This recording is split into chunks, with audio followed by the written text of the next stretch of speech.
И второй вопрос у нас идет по кружку по борьбе.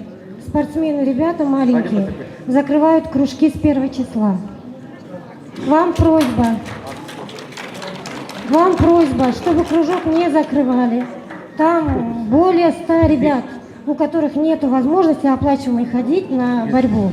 Да, я услышал. Вот. Вот я смотрю, там хлопают наверху. Хлопать, конечно, легко. Ну, еще. Чувствую, собрались люди. Значит, в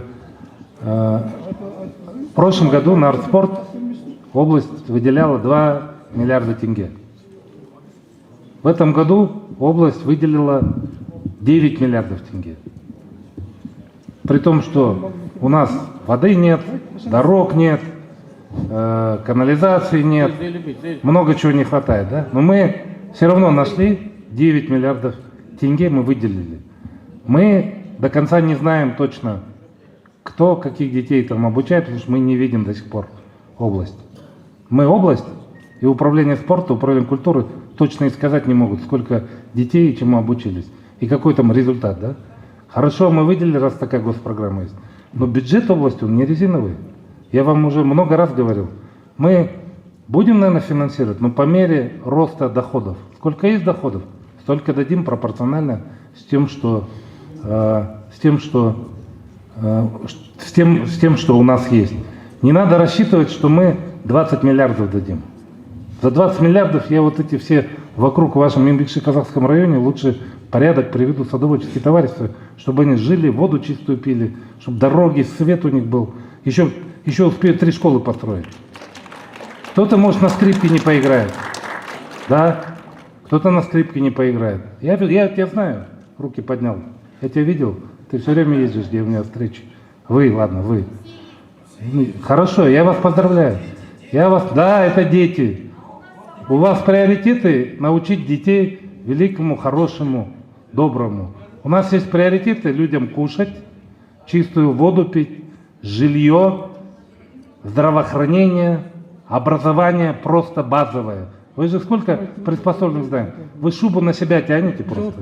А шуба, к сожалению, она небольшая, на всех не хватает. Поэтому я вам еще раз говорю, вы в долги область не загоняйте.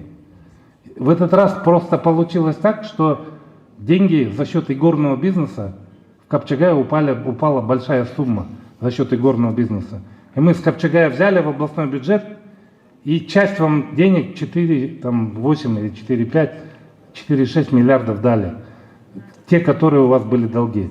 Сейчас вы за лето, если наделаете этих долгов, я думаю, что, может быть, и не упадут больше такие деньги.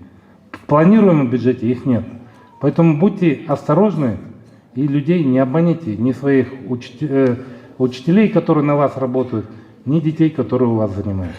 Это простой, обычный ответ. Не так, я не противник, еще раз, артспорта.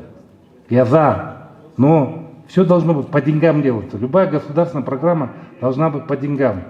Вы еще увидите, сколько будет проверок, и сколько я лично случаев знаю, когда мне родители говорят, мой ребенок 4 раза ходил, а мне просят в стабеле 8 расписаться.